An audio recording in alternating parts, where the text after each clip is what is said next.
think, yes, the recording has started. I think it's good we all first introduce ourselves. So I'm Saskia, I work for Maastricht University, and I'm here to answer any business questions. And then for me, on my left, I have Joanna. Yes. Hi, everyone. I'm Johanna. I'm from the Rotterdam School of Management, sorry, which is the business school of the Erasmus University in Rotterdam. My name is Maarten Dikhoff. I'm from the University of Groningen in the north of the Netherlands. And I give the word now to Anka. Hello, everyone. Thank you for joining today. My name is Anka Costa, and I'm a part of the international recruitment team of Tilburg University, a research university located in the south of the Netherlands. I think we could actually start the presentation. So what we had in mind for today and what we have planned for you is to introduce you to the Dutch business studies landscape. So we're going to talk about where can students choose and opt for their business studies, what are the usual business suspects. Of course, we're talking here about the programs that they can study, either regular business programs or business programs that are related to business and combine different other fields as well.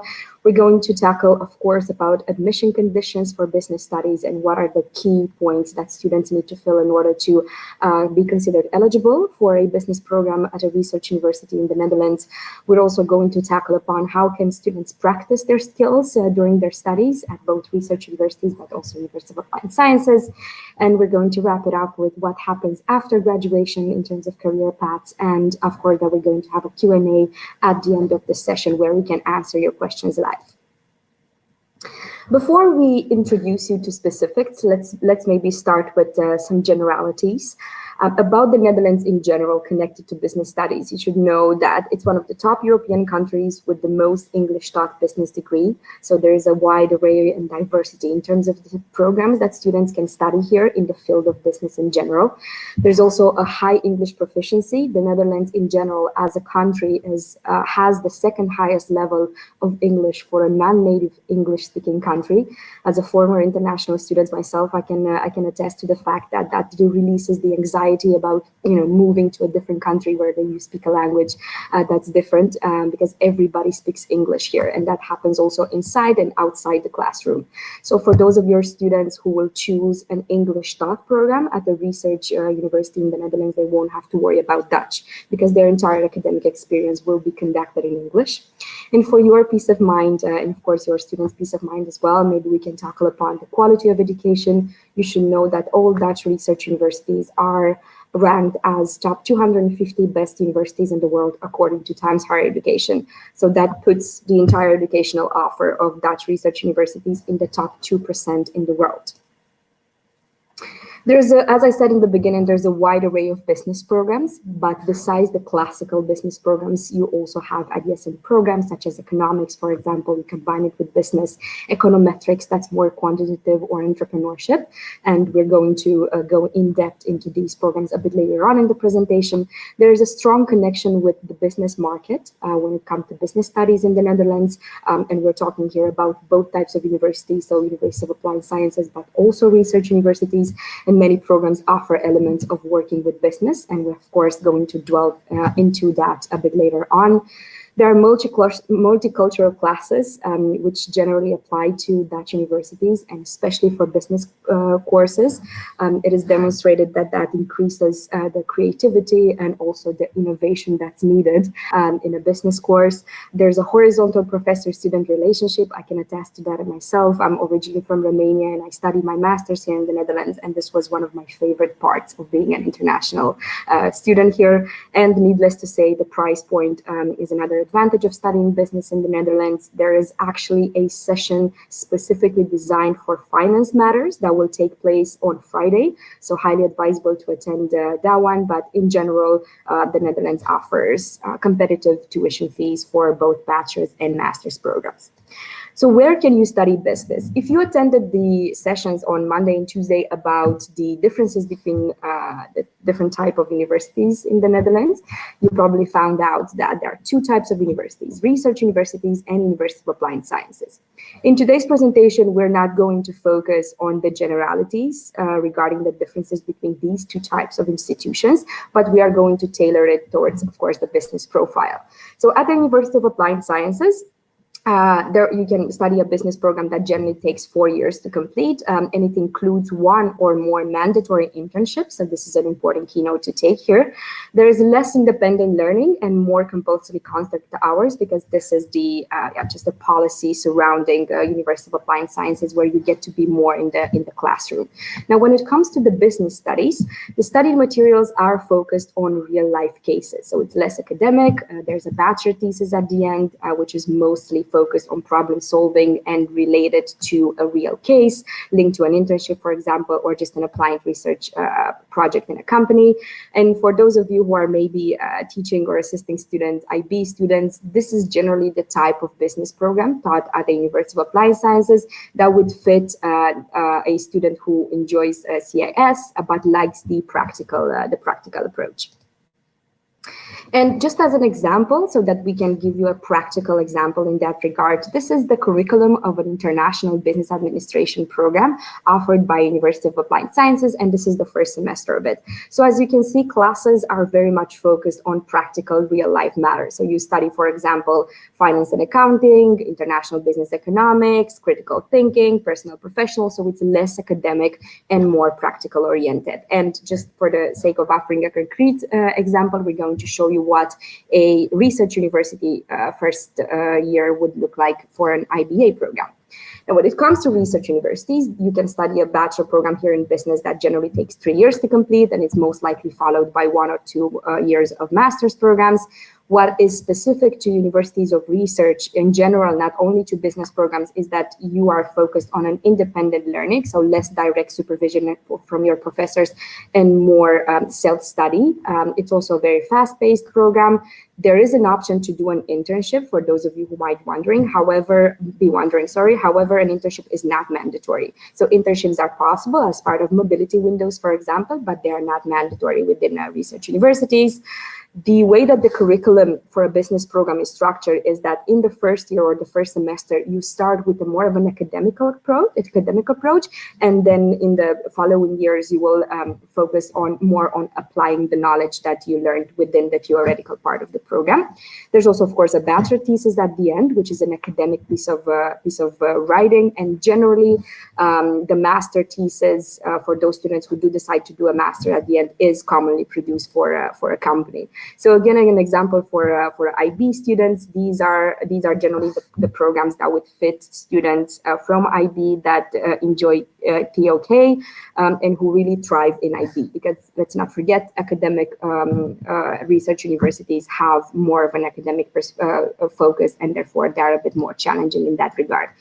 And quickly, I'm going to show you an example of a curriculum of an IBA program. This is actually from Rotterdam School of Management IBA program. So as you can see, besides the general business classes, you also take mathematics classes and economics classes and finance and statistics and so on. Whereas in the second year, you start to go a bit more into practical matters, such as, for example, human resource management or business law or management accounting and so on. And this is just, again, to give you an example of the differences of the curriculums.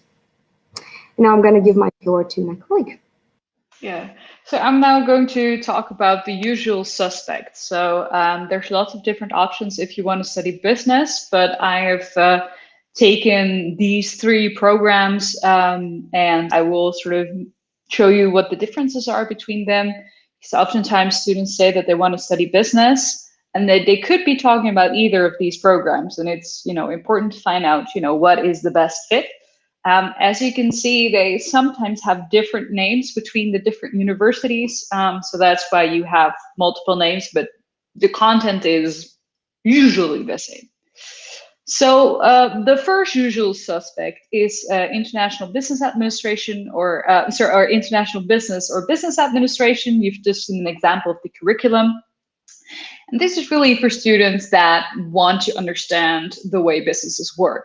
So they want to study the core pillars of international business. So here we should think about organization, marketing, finance, accounting, and it's focused on developing management skills. So if they want to understand, how do companies come up with a certain strategy, and not just a strategy for example, selling a certain product, but also for keeping their workers happy, focusing on lifelong learning.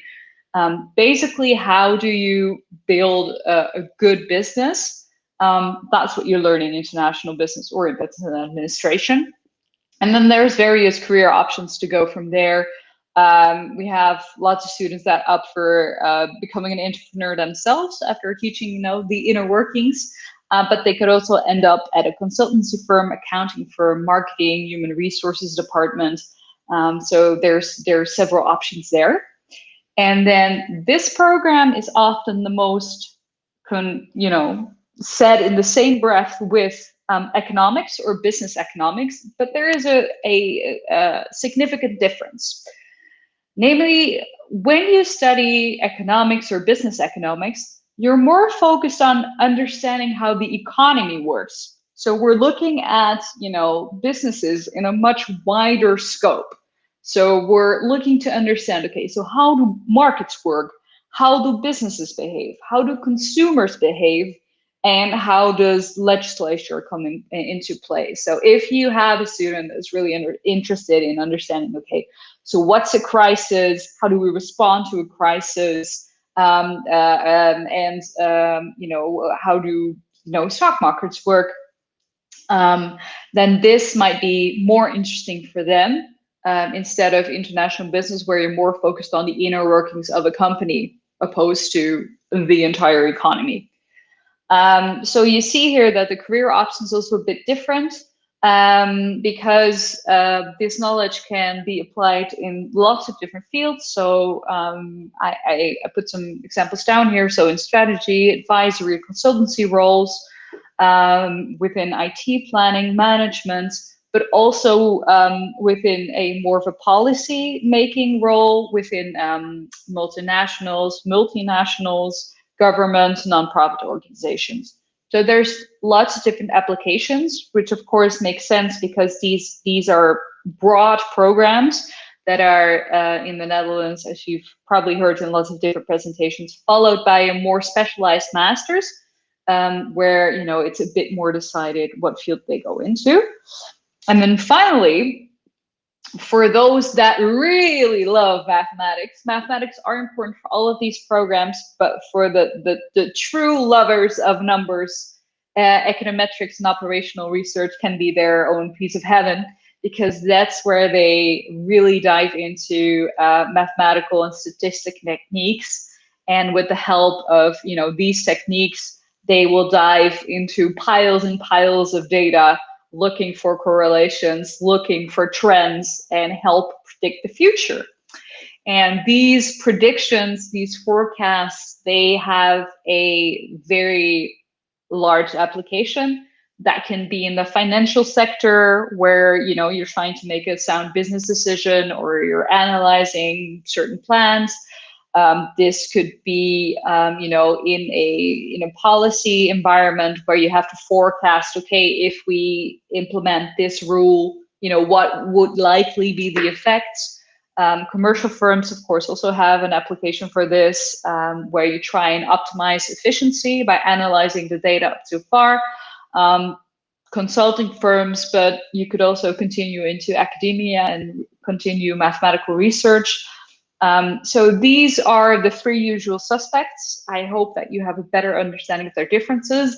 And of course, every university will have a different specialization within these programs. So there's a bit of a difference between the universities, but this is an idea of those programs.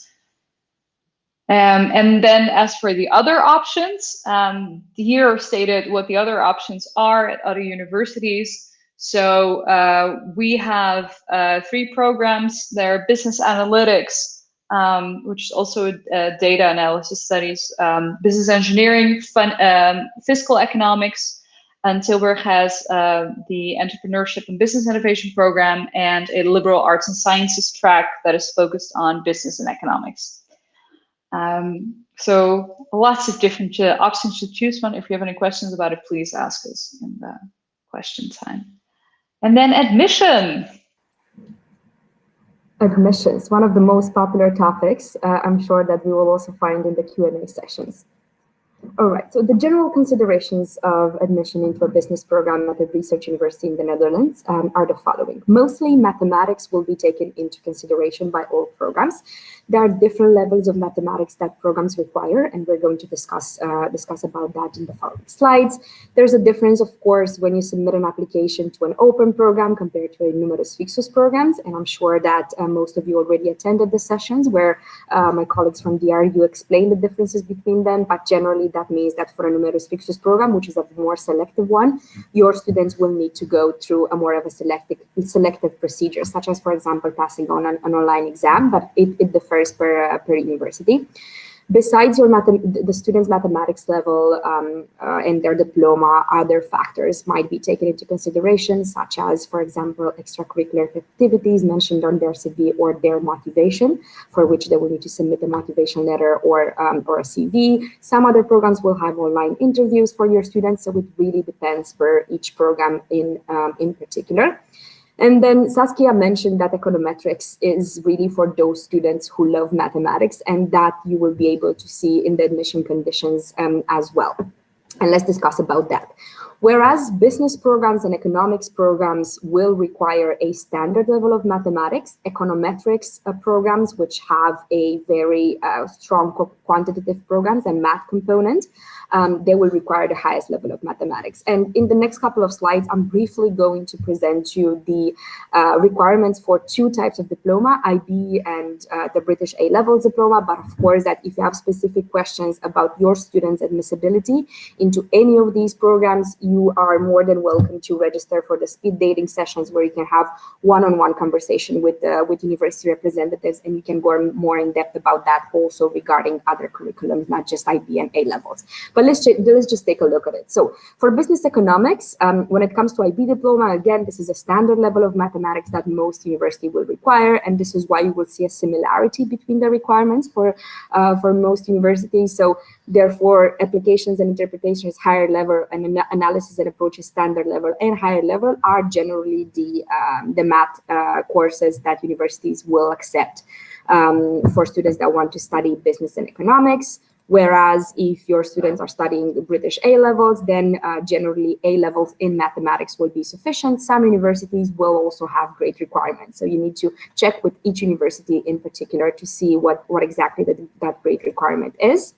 Now, when it comes to econometrics, again, this has the highest focus on mathematics. As you will see on your screen, for IB, you will need analysis and approaches higher level for most university, whereas others will also accept the standard level, and some universities, again, have grade requirements, minimum grade requirements. And when it comes to British A-levels, another A-level in mathematics will be required. And these are just the examples for these two curriculums, but if you have specific questions about other curriculums, you can post them in the chat, or you are warmly invited to join one of the speed dating sessions. Now, for those of your students who do not meet these requirements, of course, that there are some ways to go around it. Mainly, it can either be an online test that some universities offer, such as, for example, the OMPT test, so the online mathematics placement test. Other university will offer your students the opportunity to take the Boswell test during summer, and therefore to fill this mathematics gap. Whereas for other programs, you can do a foundation year, so you can your students can study 1 year at the University of Applied Sciences in the Netherlands in order to fill this mathematics gap. And these would be the three most popular options in that regard. Into practice. Yes, thank you, Anka.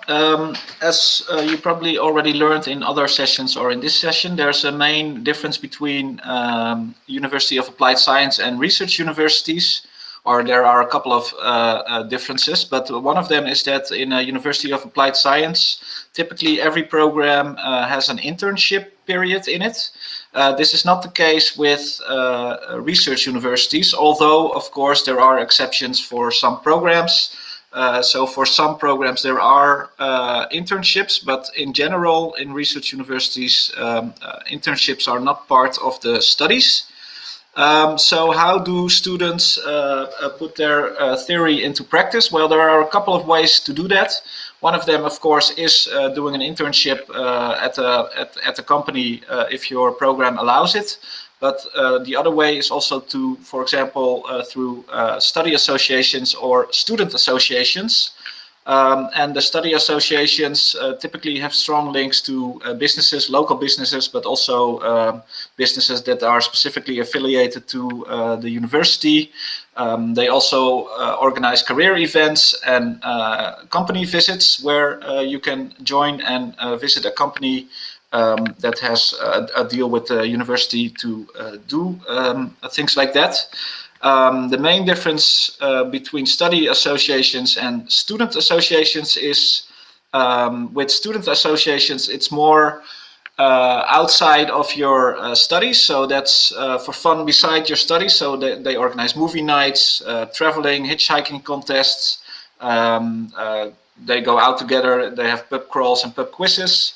And international student associations are a great way to meet other international students that also study other kinds of programs and also might be from other universities within the same city. So for example, in my city, we have a University of Applied Science and we have a research university, University of Groningen.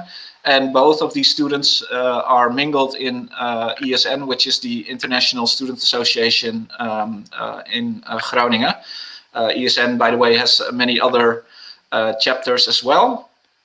And then there's also study associations, which is more focused around your study. So basically, everybody who's part of a study association typically studies the same program.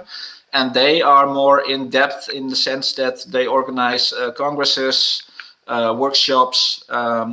They invite keynote speakers to have to inform students from the industry, and also they provide chances to network within your field. And of course, early networking is always beneficial when everybody graduates and goes to work in the real world.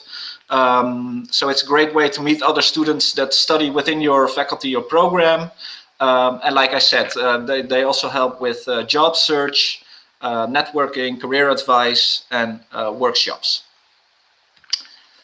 How can they practice their skills during their studies? Well, like I said before, it is sometimes possible within the program to do an internship. This depends per university and per program, so always check if this is part of the program that you want to study. And also there are many courses that also work together with businesses, where businesses come to classes or to students, groups of students with a problem they are experiencing in the real world, and they ask the students for advice. So this also happens on a university level, where businesses work together with universities to solve problems. That was my little bit, and then I give the word to my colleagues.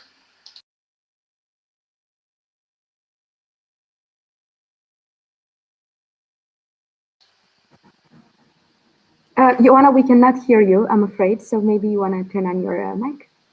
I think our colleague is going to join us back. And oh, there she is. Just a minute. No, I'm afraid. No, we can't hear you, Johanna. Maybe try to remove your headphones. It sometimes helps, at least for me. No.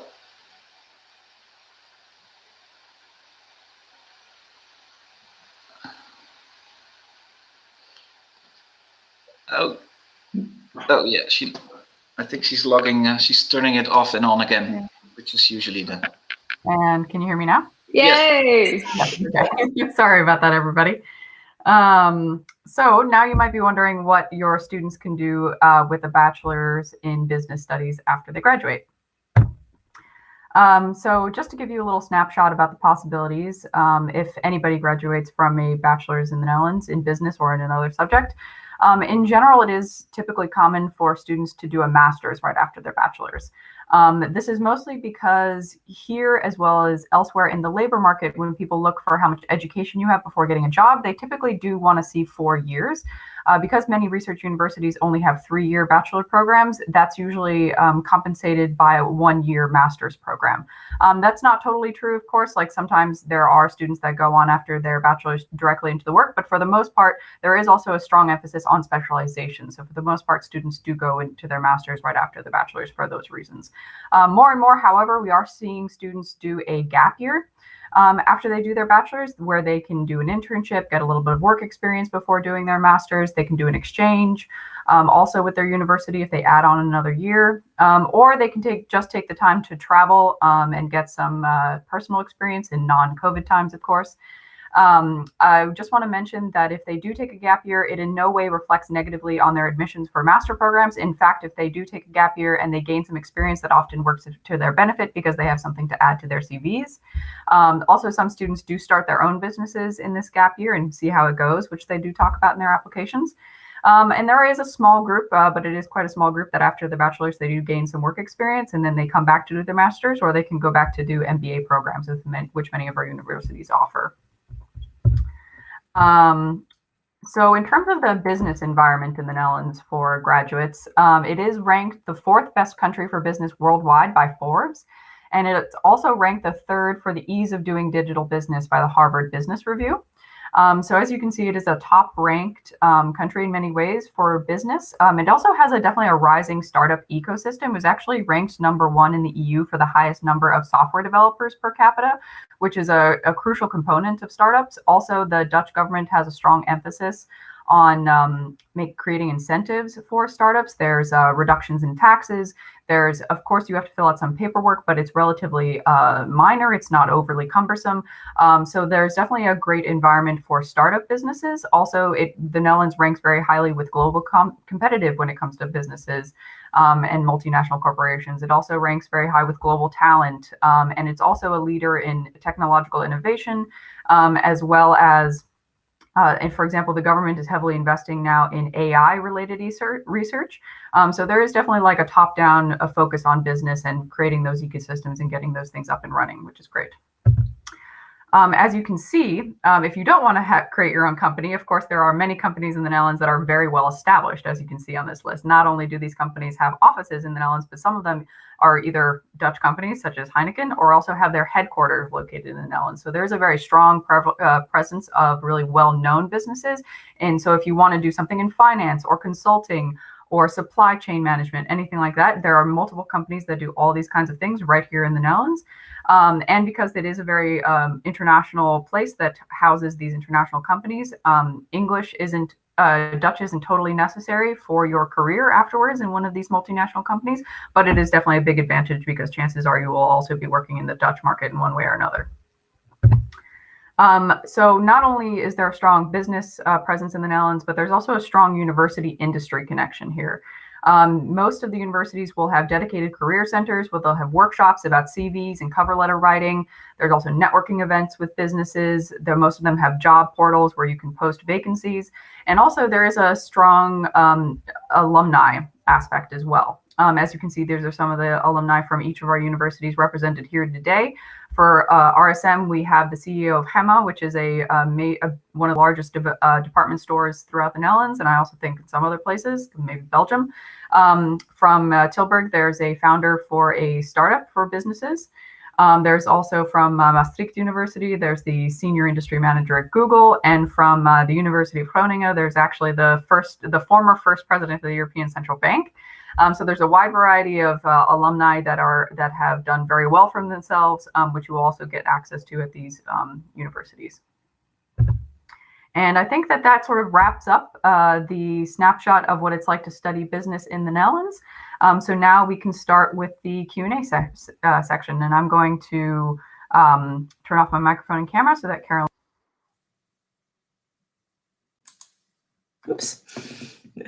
Hello, everybody. Hopefully you can hear. I'm going to give this platform a try. Now I'm going to hopefully share. We have a couple of questions that have come in, and so please do continue to ask your questions by clicking on that little question mark and letting us know what your questions are. But the first one we have here is from Maria, and she's asking, is work experience of several years required for a master degree?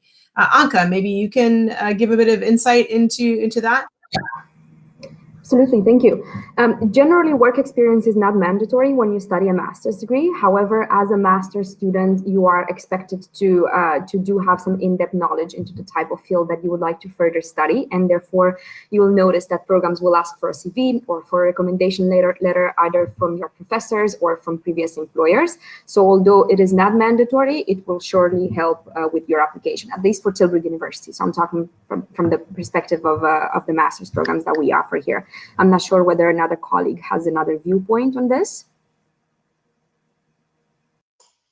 Yeah, for speaking for Maastricht, we also look at CVs. It's not a hard requirement. I mean, for an MBA, it would be a requirement to have several years of work experience in a leadership role. But for masters, this is not a hard requirement, but we do look for students that sort of go the extra mile and also get some practical experience. So this could be during a summer internship or through volunteer work or something like that. Johanna, do you have anything else to add?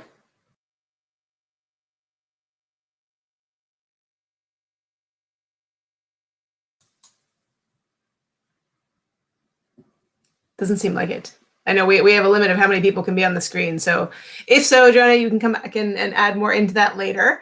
Do you have anything to add about RSM? Nope, I think that my colleague covers it. Okay, sorry, I didn't mean to make people shuffle. Keep everybody on their toes. I think it's a good point just for all of them also, just for any master program, it doesn't matter what, that you really just have to check what the requirements are as well, because they can vary and be different than other countries around the world. So good points by everybody there. There's been a number of questions about the American curriculum. So we have about sort of what kind of requirements would we be looking at from the U.S. high school and AP curriculum for both research universities and universities of applied science.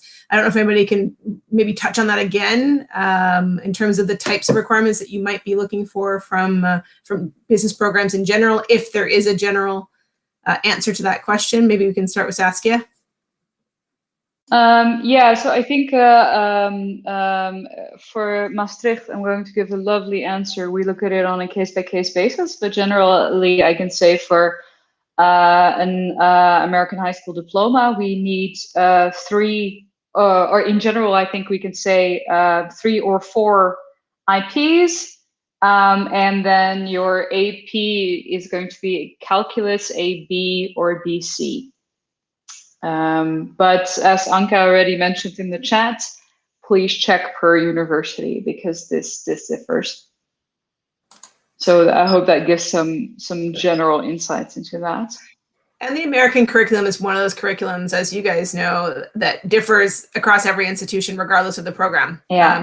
There's about 5 or 6 countries for sure that the recognition and requirements do vary, and the U.S. is one of those. So Anka's advice of checking per program is really, I think, the right answer. As are a couple of questions about other curriculum from around the world, and there are over 60 diplomas that are admissible in the Netherlands. So I think it's really important for any curriculum to double check because we can't obviously go through all of them here today, unfortunately.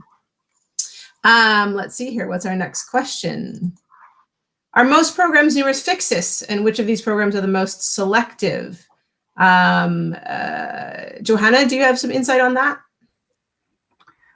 Yes, I do. I think that for the most part, because the business programs are quite popular at research universities, many of the business programs will be numerus fixus, not all of them. But if you want a more general selection, then the applied sciences will have those most likely. So definitely check those out. And in terms of most selective, it kind of depends on which ones are most popular in a certain year. It can vary. If there's a lot of applications with a lot of really qualified applicants, it will make it more difficult to get in. But if in a particular year there are not as many applicants and maybe there's not as high quality of the applicants with enough eligibility, then it'll be less selective. So it really sort of depends on the year and who is applying, and how good the batch is that applies that year. Does anybody else have anything to add to that? In terms of specific program, it's the Business Administration and International Business that is a number of sixes program. And most of econometrics and operational research is at no university a number of sixes program, as far as I know. And I think for this year, the same goes for the economics programs. And I think of the other options that were showed, they are also not numbers fixes. But if that is the case for Tilburg, please let me know, Anka. Yes.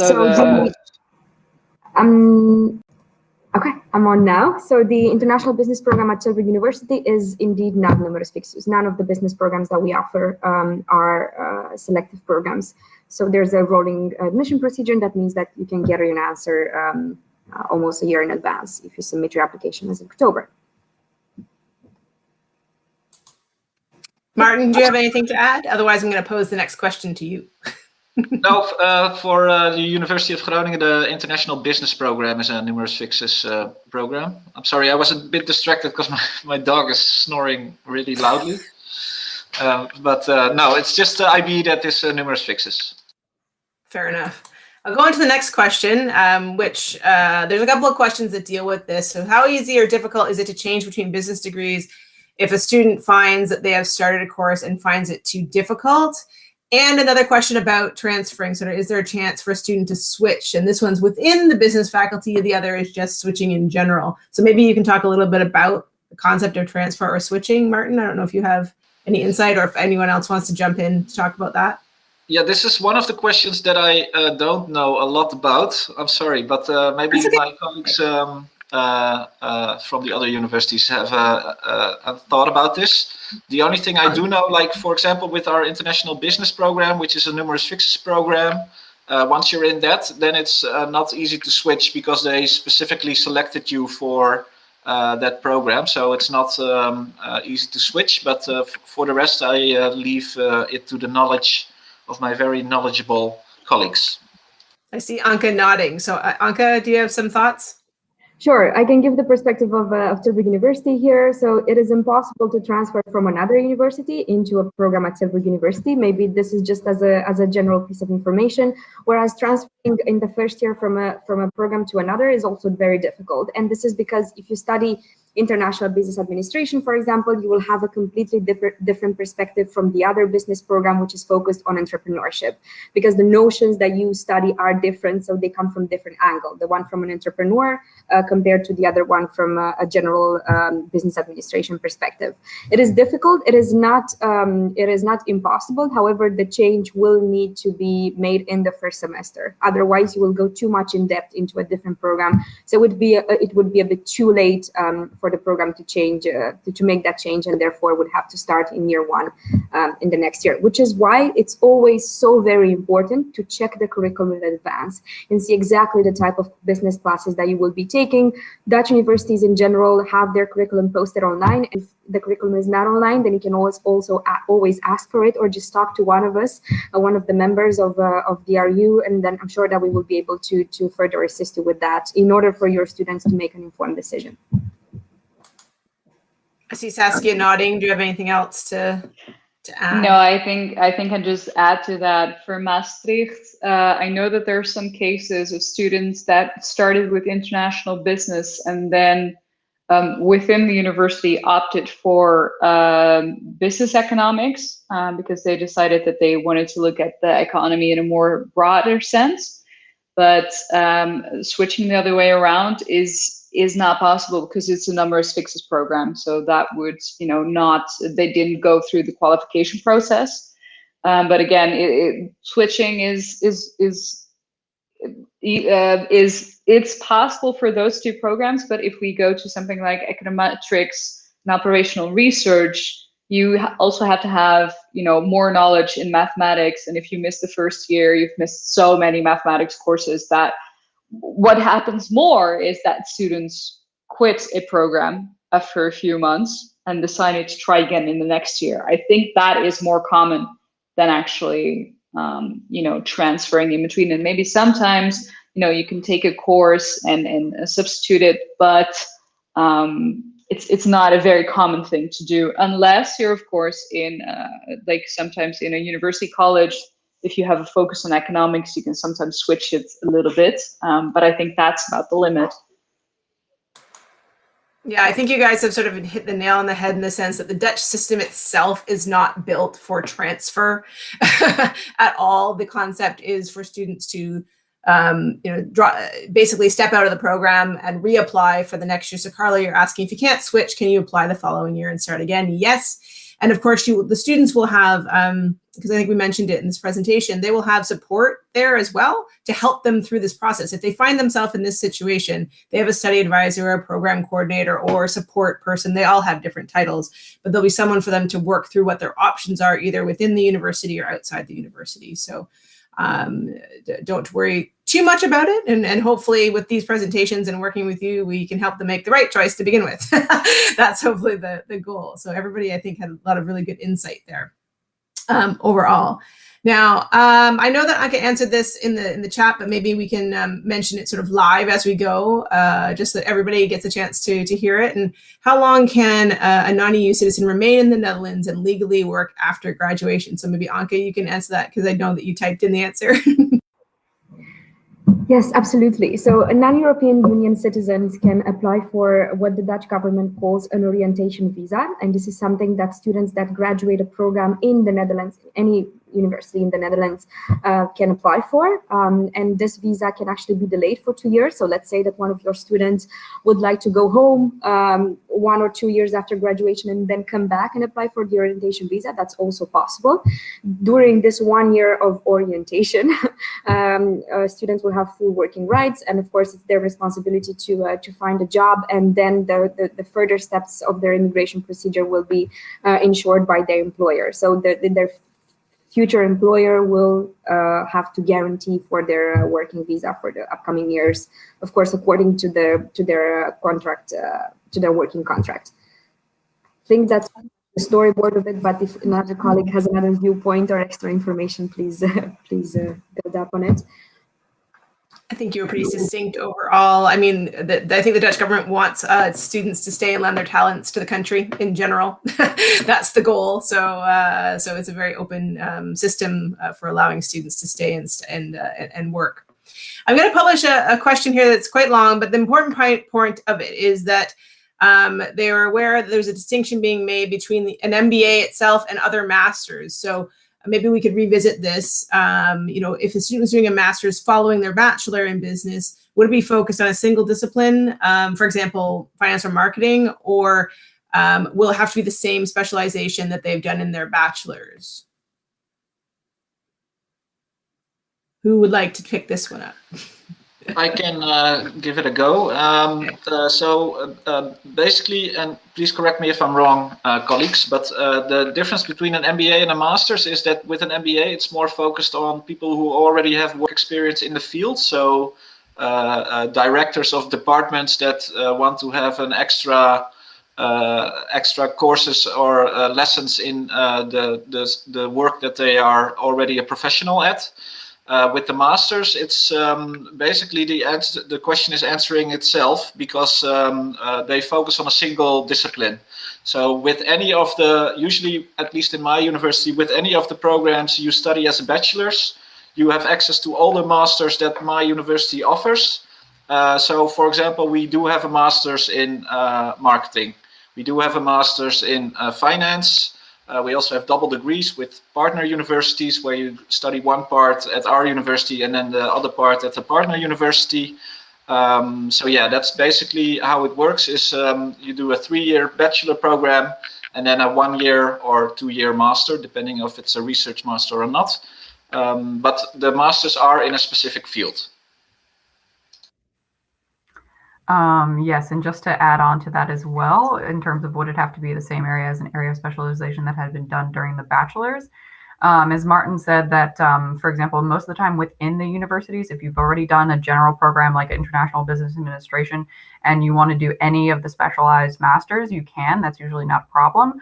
But if you're like going from the Rotterdam School of Management to Groningen University for your master's, something like that, there may be some specialization requirements. You may have had to have taken certain classes in finance or things like that in order to be qualified for their finance master. So with in-house, it's usually pretty easy. It's usually not an issue. But switching between the universities, it may come up that there is such an issue.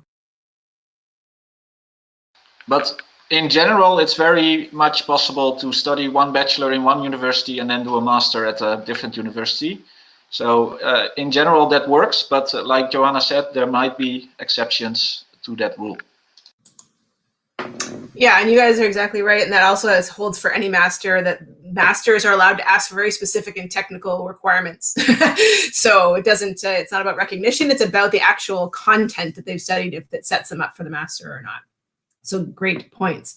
Now, I think if our audience here has any last questions, please type them in. I think we're generally at the end of the questions that were asked.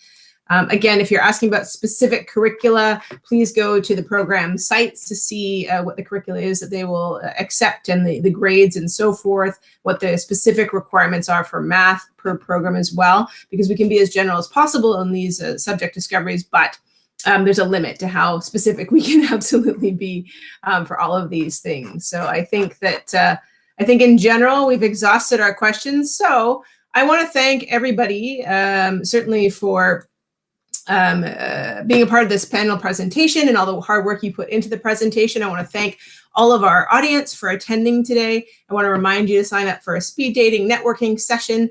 We have 5 more to go through the rest of the week. And note that in the next few hours, this recording will likely be put up on the DRU Bootcamp for Counselors website. It will be available under the session description, and you can click on watch this recording and you'll be able to go back and watch the entire presentation if you missed bits and parts of that. So again, thank you all for coming and have a great afternoon.